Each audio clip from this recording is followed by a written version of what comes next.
Olá, meus amigos! Todos muito bem-vindos de volta a esse canal. Agora deixa eu perguntar, como é que anda a sua memória?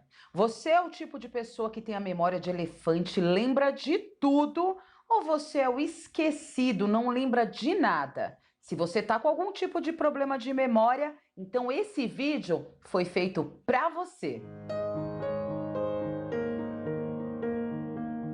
Para quem está caindo de paraquedas aqui nesse canal, meu nome é Luciana Paiva, muito prazer. Eu sou psicóloga clínica, atendo aqui em São Paulo e atendo online também, e também sou neuropsicóloga.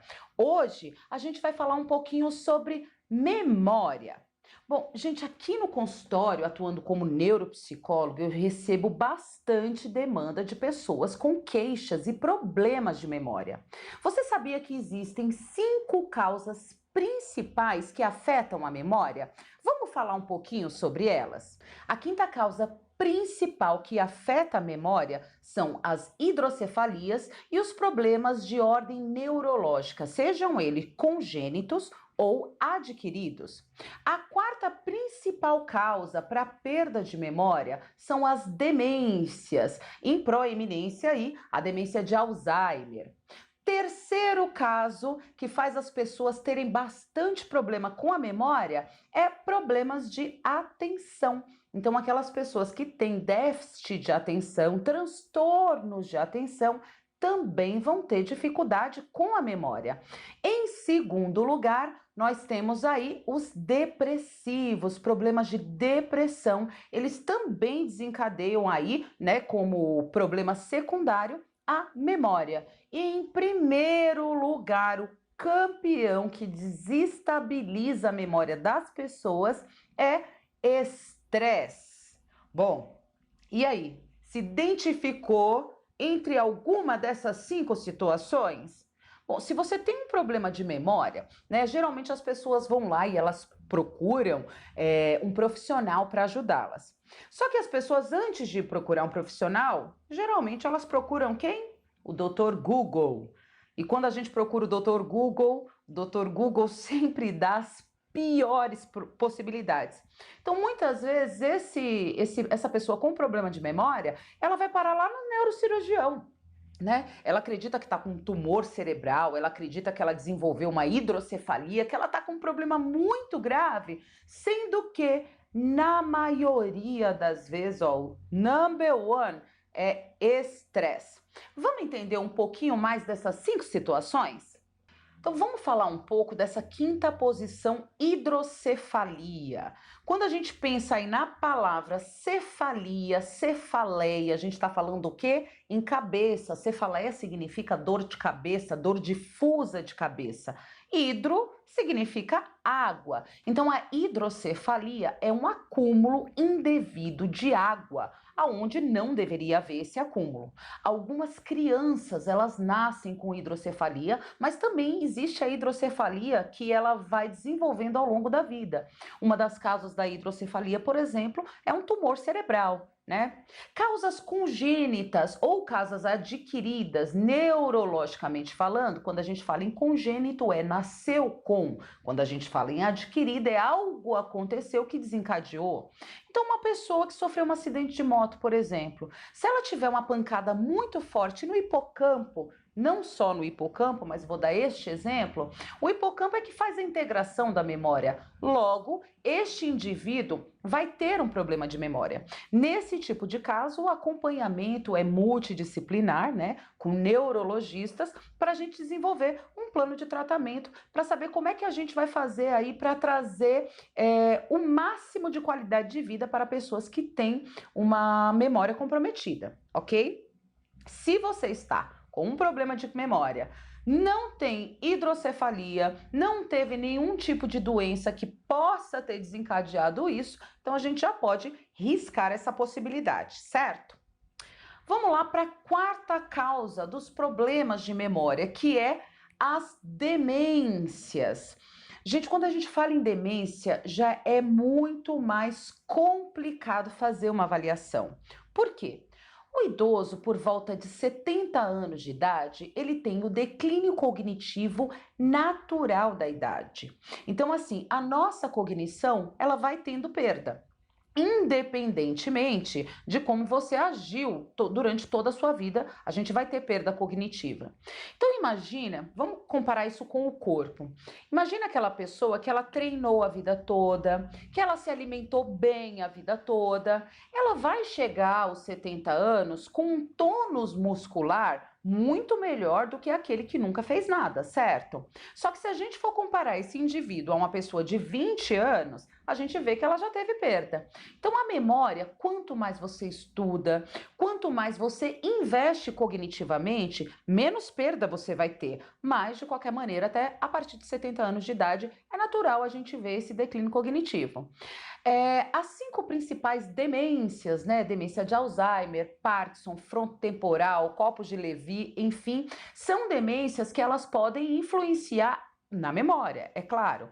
O Parkinson, ao contrário do Alzheimer, ele começa de fora para dentro. Então, a pessoa começa primeiro com os tremores até ela desenvolver a demência de Parkinson. No caso do Alzheimer, o processo é completamente diferente. A gente tem uma placa. Aliás, a gente tem uma proteína que se chama proteína beta-amiloide. Essa é uma proteína normal que todo mundo tem no cérebro. A gente ainda não conseguiu descobrir os motivos que levam a isso, mas as pessoas que têm demência de Alzheimer, elas têm um acúmulo dessa proteína, de modo que elas formam uma placa.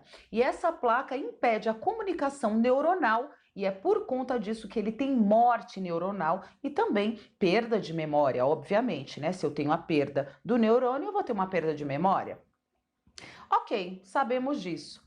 Então, como que eu faço para distinguir se é uma demência de Alzheimer, se é uma demência de Parkinson, se é uma demência frontotemporal, se é o declínio cognitivo natural da idade? Como é que eu faço?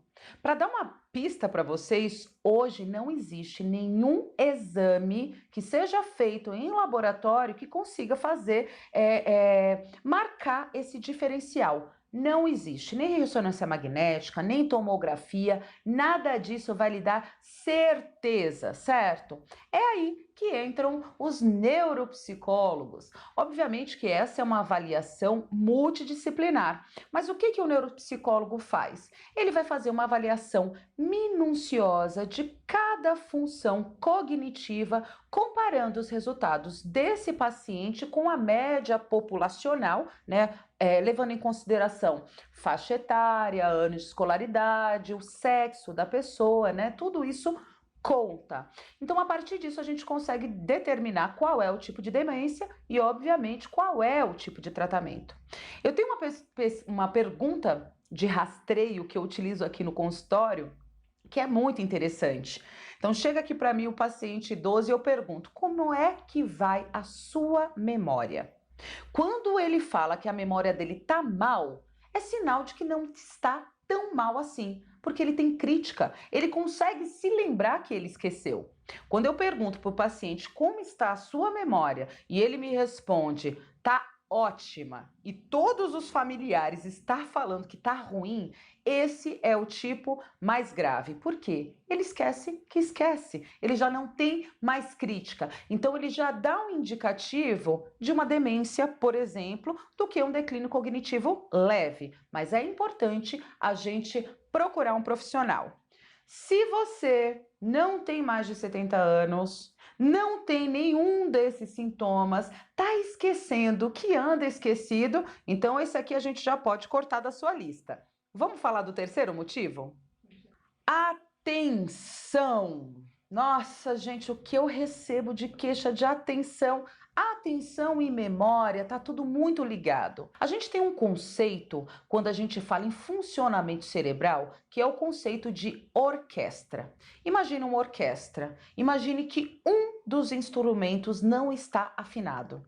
Vai impactar na música inteira. Mesmo que toda a orquestra esteja indo muito bem, apenas um destoando, a gente já sente um impacto. Se são dois, pior ainda, né? Então é importante que todo mundo esteja tocando muito bem. Para a gente entender esse pódio aí do que leva à falta de memória, desde atenção, depressão e estresse, vamos entender um pouquinho como é que funciona a memória. Gente, só para deixar claro que a gente não vai especificar exatamente como funciona a memória, porque esse vídeo ficaria muito longo. Então, a gente vai dar um exemplificar, que eu acho que fica muito mais fácil. Então, imagine que a sua memória funciona como o seu computador. Você abriu o seu computador, abriu uma página do Word e escreveu um texto. Quando você foi salvar o arquivo, seu computador apareceu um lembrete. Não tem memória o suficiente para você salvar essa informação. Então, o que a gente entende? Que eu não tenho hardware suficiente, certo? Uma outra questão é: escrevi o meu roteiro inteirinho, salvei o arquivo, mas eu não nomeei esse arquivo ou esqueci o nome que eu dei para o arquivo. Por mais que a informação ela esteja lá, eu não vou conseguir evocar essa informação por conta da minha organização. Eu não salvei com o nome certo, então eu não consigo evocar. Não significa que a informação não exista. Então a gente entende que nos casos de demência ou no caso da hidrocefalia, é como se a pessoa tivesse um problema no hardware. Ela não consegue armazenar a informação porque ela não tem a parte física para que isso aconteça. Quando a gente está falando nos processos que envolvem atenção, estresse e depressão, a gente está falando que o cara ele tem hardware para isso, porém ele não consegue evocar a informação. Então a informação ela foi armazenada, mas eu não consigo fazer o output, né? A entrada a gente chama de input e a saída a gente chama de output. Igualzinho no computador, o processo é muito parecido, certo? Nossa atenção, ela é dirigida. Tem vários processos acontecendo com você o tempo inteiro. Por exemplo, aqui eu estou falando com a câmera, tô de olho ali na Amanda, tô de olho nos barulhos aqui fora, então eu estou fazendo o quê? Monitorando todos os estímulos externos, certo? Mas eu também tenho os estímulos internos. Tô com fome, tô meio com sono, tô preocupada se eu tô falando demais e perdendo o foco. Então a atenção, ela tem que modular uma série de coisas. A atenção, ela é muito importante. Imagina que eu tô aqui falando com vocês e de repente eu ouço uma sirene de bombeiro. Imediatamente a minha atenção vai se focar para a sirene de bombeiro, por quê? Porque é sinal de fogo. Então essa atenção, ela está o tempo inteiro flutuando para o estímulo que é mais importante. E a gente precisa de estratégias para aprender a dirigir e controlar nossa atenção. Quando a gente está falando de um transtorno atencional, como um transtorno de déficit de atenção, por exemplo, tô falando de transtorno, não só ter o déficit, porque déficit de atenção muita gente tem porque tem aquela questão da orquestra. Às vezes, por uma questão de depressão, a minha atenção fica deficitária. Às vezes, por uma questão de estresse, a minha atenção fica deficitária. Mas também existem as pessoas que têm problema no hardware atencional, como é nos casos dos transtornos. Então, nesses tipos de caso, a gente vai trabalhar com reabilitação neuropsicológica, ou seja, a gente vai ensinar essa pessoa como controlar a sua atenção. Lembra que eu te falei, olha, o arquivo ele tá lá, eu só não consigo acessar porque eu não sei o nome que eu salvei? Então, estratégias de organização, elas são muito importantes nos transtornos da atenção. Segundo motivo, depressão, né? Bom, vamos entender por que que o cérebro tem esse mecanismo de apagar algumas funções cognitivas, inclusive a memória, não só na depressão, mas isso aqui também engloba o estresse, ok? Então, para quem dirige, para quem já fundiu um motor de carro, acho que vai ficar simples de entender, tá? Imagina que você tem seu carro e você não colocou água no radiador. Antes de fundir o motor, sabe o que seu carro vai fazer? Ele tem uma resposta inteligentíssima. Ele vai fundir a junta de cabeçote, né? Fundiu a junta de cabeçote é uma dor de cabeça, você tem que fazer retífica no carro, né? Se ele tem 12 válvulas, é aquele trabalhão, enfim. Quem já passou, quem já teve que fazer retífica sabe. Mas esse é um mecanismo de proteção do carro para não fundir o motor, porque se fundir o motor, aí é perda total. Então é melhor você ter que fazer uma retífica do que você ter perda total do motor, certo? O raciocínio da sua. Olha que mecanismo maravilhoso do cérebro! É a mesma coisa. Gente, todo o seu funcionamento psíquico funciona por meio de sinapses. Então, o que acontece? São impulsos elétricos que mandam uma informação para o outro neurônio, né? Um neurônio fala aqui, tô com fome. O outro fala, tô com fome, tô com fome. Até a informação chegar aqui, ó, dá um barulhinho no estômago e eu entendo que estou com fome. Então, existe toda uma comunicação. Agora, você imagina um cérebro de uma pessoa que acabou de vivenciar um trauma, ou uma pessoa numa tristeza muito profunda, ou uma pessoa workaholic que está trabalhando demais, que tem 1000 prazos para entregar, lá, lá, lá. O cérebro entende, vai fundir o motor. Vai fundir. Gente, é impulso elétrico. Imagina, é eletricidade. Qual é o mecanismo que o cérebro tem? Apaga algumas funções cognitivas. Então, no caso do estresse e no caso da depressão, duas funções cognitivas que meio que são desligadas ou coloca ali, ó, em funcionamento muito menor, é a atenção e a memória. Ele faz isso para que não venha fundir o seu motor. E o que é engraçado quando isso acontece? A pessoa ela esquece a senha do banco, a coisa que ela tem que resolver, as respostas da prova, mas o problema em si que ela tem que resolver, esse fica voltando na mente como um looping, porque ele precisa ser resolvido.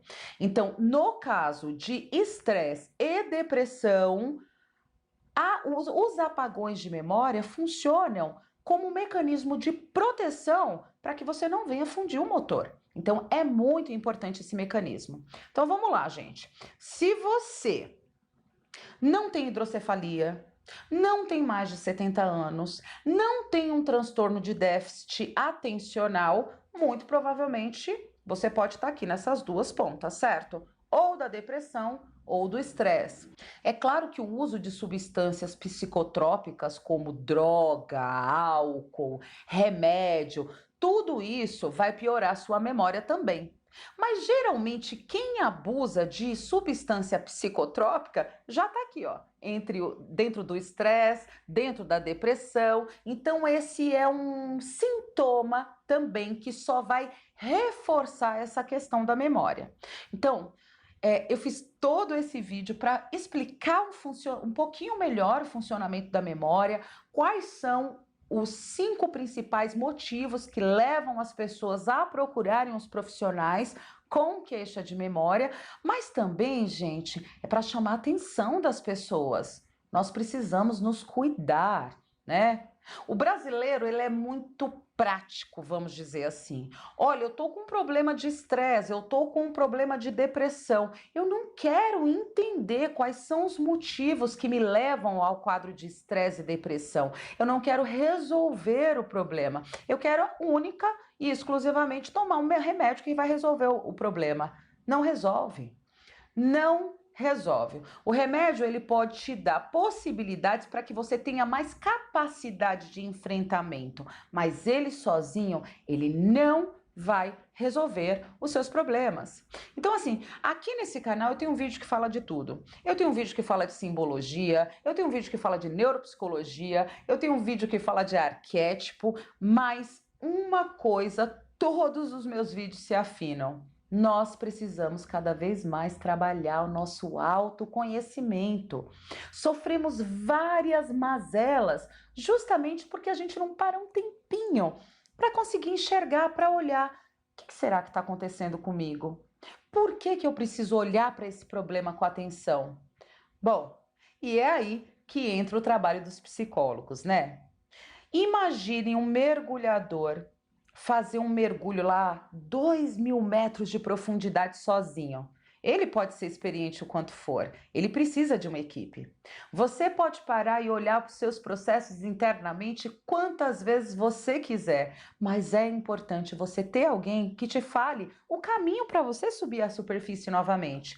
Então, se você está com algum tipo de problema de memória e acha que é algum desses motivos, não deixe de procurar um profissional psicólogo para te ajudar e te apoiar nessa jornada, tá certo? No demais é isso. Espero sinceramente que vocês tenham gostado desse vídeo. Espero que a memória de vocês todos estejam excelente. Se não tiver, estou à disposição de vocês, não só aqui no YouTube, mas também lá no Instagram, Psicóloga Luciana Paiva. Ok, gente? Se você gostou desse vídeo, não esquece, é muito importante. Curte, comenta, se gostou muito, muito, muito, compartilha. Tudo isso é muito importante para que fique na memória dos algoritmos do YouTube. E eu preciso da força de vocês. Obrigada, gente. Até breve.